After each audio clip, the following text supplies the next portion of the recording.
Meinst du, so machen das alle Influencer zu Hause? Davon gehe ich aus, ja.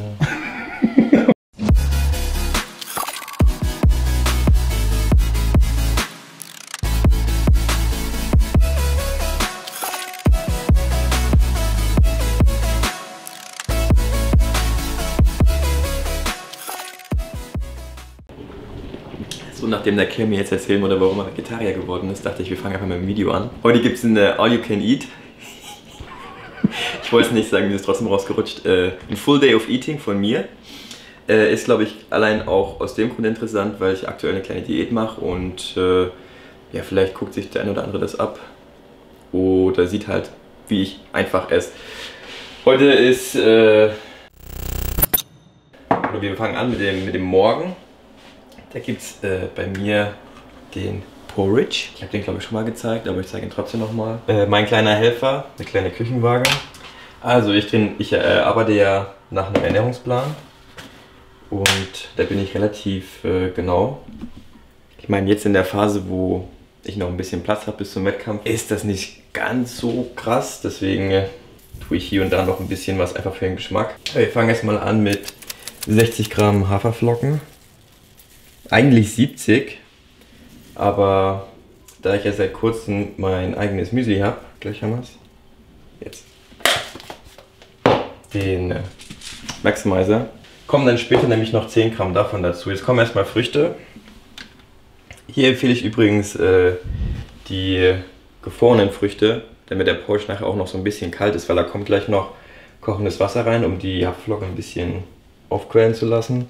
Und wenn das dann alles warm ist und ihr macht dann auch die Früchte rein, schmeckt mir persönlich das nicht so.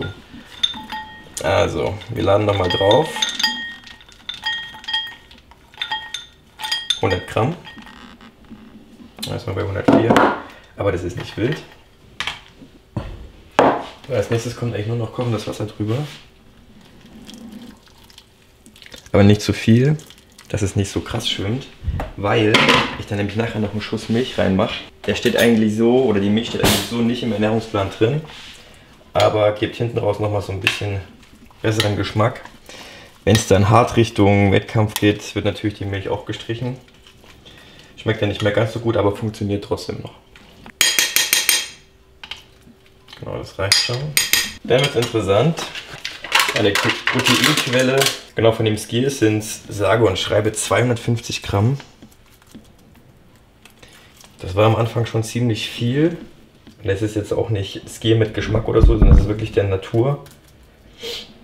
Aber auch da können wir für den Geschmack was machen. 233, ich denke, mit dem, was auf dem Löffel ist, kommen wir so auf die 250. Das wird jetzt noch ein bisschen verrührt. Also wir können ja eins machen, fällt mir gerade ein. Wir können ja ein Instagram-Like machen und eine, wie ich ihn halt jeden Tag esse, ne? Von der Optik, damit man optisch den Unterschied sieht. Weil dann machen wir ja auch noch. Ja, machst also mein Instagram-Like. Du musst ja filmen. Oder willst du deinen selber? Nee. Muss die Kamera halten. Für den Geschmack empfehle ich noch ein bisschen Kokosnuss. Und was auch wichtig ist, Fette. Da bin ich bei 20 Gramm. Ich empfehle die Fitfood Proteinmix Nüsse. Oder zum Glück nochmal gut gegangen. Weil im Unterschied zu den anderen Nüssen, die man kennt, sind hier, seht ihr das? Das sind so Sojabohnen. Muss ich nochmal gucken, wie es heißt. Und die sind super lecker. Also finde ich. Das heißt, wieder drauf auf die Waage. Und dann nochmal 20 Gramm dazu. Dinge, die eigentlich keiner sagt. Sojabohnen, die finde ich richtig lecker. Die sind super lecker, wirklich. Das Müsli, dafür kann ich richtig Werbung machen, weil es schmeckt echt super. Wenn man guckt, wir haben die Proteinflakes, wir haben Cashewkerne, wir haben Haferflocken, Blaubeeren, ein bisschen Liebe und Mini-Butterkekse. Da bin ich super stolz drauf. Ja, also es funktioniert nicht nur, sondern schmeckt auch ein bisschen geil. Und wie viel hatten wir vorhin? Wir hatten vorhin gesagt, nochmal 10 Gramm dazu.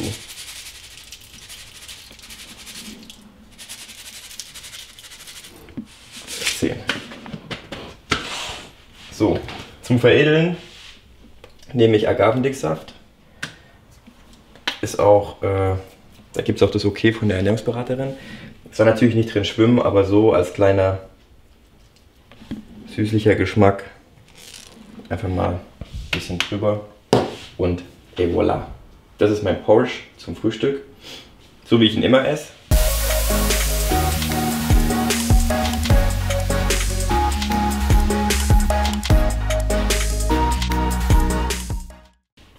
Jetzt mache ich noch einen für dich und den mache ich schön. Okay? Du hast die Milch vergessen. Ach ja, genau, die Milch. Falls die Leute sich fragen, warum ich hier bin. Stimmt. Jetzt haben sie die Du Antwort. wolltest keine Milch, das war übrigens auch genau Ausgang des Themas vorhin. Gar nicht so viel. Das ist jetzt einmal die Instagram-Variante. Ich finde das vollkommen okay. Das wird so schön. Meinst du, so machen das alle Influencer zu Hause? Davon gehe ich aus, ja.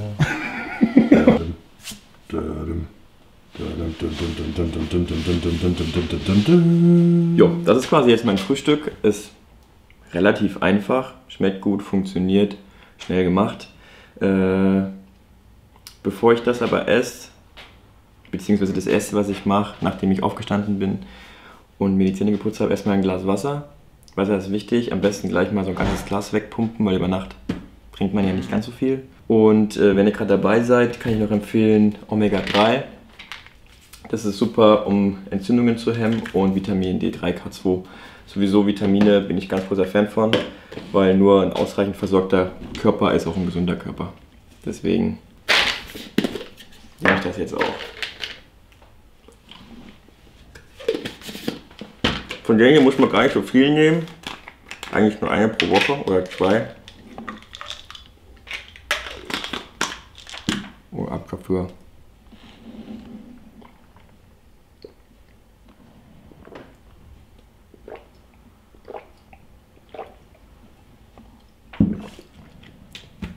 Und jetzt du.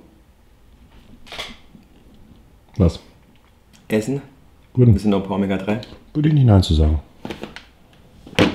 Bitte? Ja, danke. Komme ich jetzt einmal die Woche rum. Mach das. Würde mich freuen. Ich kriege ganz oft die Frage gestellt, ob es eigentlich hart war, den Weg von 81 in die 73er zu gehen. Wenn ich drüber nachdenke, so hart war es eigentlich gar nicht. Es wäre wahrscheinlich hart gewesen, wenn ich das auf eigene Faust gemacht hätte, aber so habe ich mir jetzt mit Miriam Krug den absoluten Profi ins Boot geholt. Das ist an sich eigentlich relativ einfach erklärt. Also das alles basiert auf ordentliche Proteine, also eine wertvolle Proteinquelle, eine wertvolle Kohlenhydratquelle und Fette. Und natürlich noch Mikronährstoffe über Gemüse und Obst. Ich hasse Gemüse, ich sage es jetzt nochmal, aber ich esse es halt trotzdem, weil es gut funktioniert. Aber ich kann halt auch noch über die Supplements Mikronährstoffe supplementieren. Die sind einfach ein bisschen hochdosiert, das passt dann ganz gut. Und genau. Shakes auch? Ja, die Shakes kommen nach dem Training. Aber die stehen auch auf dem Plan. Ja, die stehen auf dem Plan. Die gibt es aber nur nach dem Training. Also da ist Protein drin und ein bisschen Malto, also Kohlenhydrate quasi, um einfach schon die Regeneration anzukurbeln. Genau, und so habe ich quasi einen Plan, wo drin steht Frühstück, Mittag, Abendessen. Da ist dann aufgelistet Proteine, so und so viel Gramm von dem, Kohlenhydrate, so und so viel Gramm von dem. Und dann muss ich eigentlich nur noch genau das tun, was halt drauf steht. Und es funktioniert auch gut. Ich meine, ich bin jetzt runter auf, aktuell wiege ich glaube ich knappe 74,5, 75 und kann in meiner Gewichtsklasse eigentlich fast die Leistung halten. Also es funktioniert sehr gut. Nach dem Training ist bekanntlich vor dem Training. Deswegen gibt es erstmal einen Shake. Ist Proteinpulver drin, ein bisschen Kreatin und Maltodextrin, um gleich die Regeneration etwas nach oben zu treiben. Und dann hoffe ich, dass ich bis zur Nachmittagseinheit wieder fresh bin. Das ist übrigens ein Edeka und da gehen wir jetzt rein. Du bist ein Spinner. Das ist deine Portion, ja?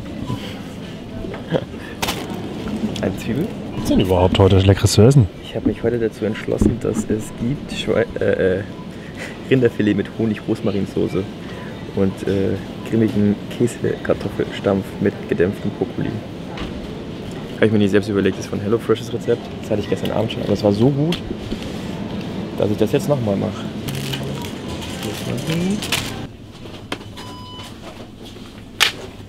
Losbeste, ja, für einen Körper Losbeste. 1,79, nehmen wir mit. Für Rinderfilet. Ich denke mal, das ist lecker. Meine Pizzen haben gerade die Kamera verdeckt. Pizza. Was ein Glück, die Miri hat mir erlaubt, Pizza zu essen. Ich weiß nur nicht, wie ich auf die Idee gekommen bin, eine Pasta-Pizza zu kaufen, weil entweder Pasta oder Pizza, aber gut, es gibt Menschen, die essen eben gerne Pasta auf ihren Pizzen. Kann natürlich auch noch... ich kann kaum atmen, das Desinfektionsmittel ist... Das riecht gut. Bei mir kocht schon das Wasser, da kommen jetzt die Kartoffeln rein.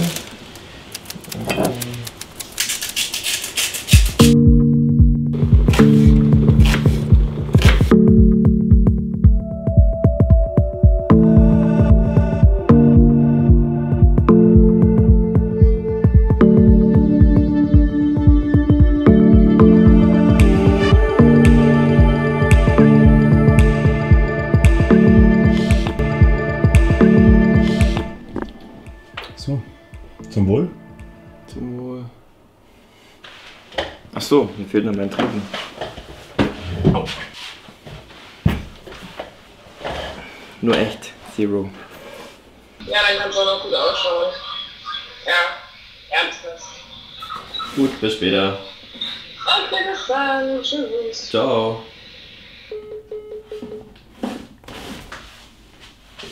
Das war privat. Gehört das zu einem guten Coaching dazu, dass du sie auch zwecks Gewürzen fragen kannst, oder wie? Naja, nee, aber weil ich gesagt habe, wenn ich koche, dann schmeckt es nicht immer, weil du ja mit isst, muss es ja auch ein bisschen schmecken. Jetzt habe ich gefragt, welche Gewürze dazu passen würden. Wir machen ja jetzt Lachs mit Dinkelnudeln und da haben wir ein bisschen Gemüse rein und das wird dann quasi die Soße. Ja, was Leichtes, ist eigentlich super vorm Training. Aber wie gesagt, ich hätte jetzt nicht groß Gewürze reingemacht, aber du dabei bist und du sollst auch wiederkommen. Muss nicht. Doch, ich mach das für dich. Voll ein guter bist, Max. Ich mach das für dich. Also ich weiß ja, dass du dir eh wieder Knoppers reinschmierst, aber wir machen das schon. So, weiter geht's.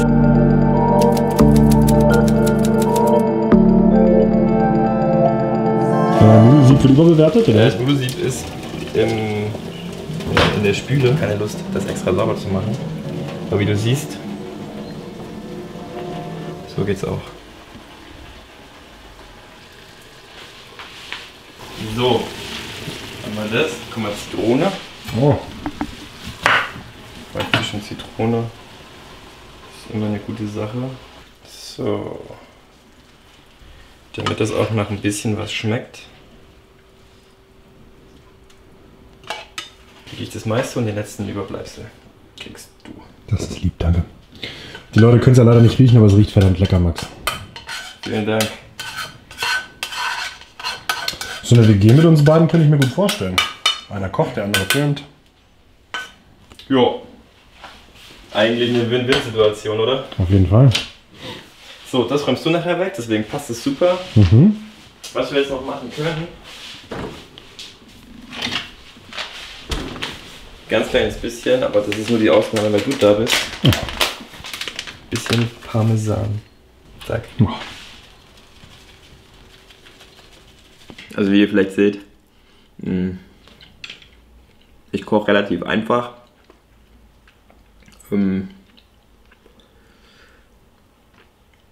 Funktion steht immer noch an oberster Stelle, aber ich denke, ich kriege es mittlerweile ganz gut hin, dass es auch ein bisschen nach was schmeckt. Auch dank ein paar Tipps von der Miri. Und jetzt hoffe ich, dass es dir auch schmeckt. Bin guter Dinge. Es ist halt ultra schnell gemacht auch und hängt nicht so schwer im Magen. Also wer danach noch trainieren gehen will, so wie ich dann später, ist super.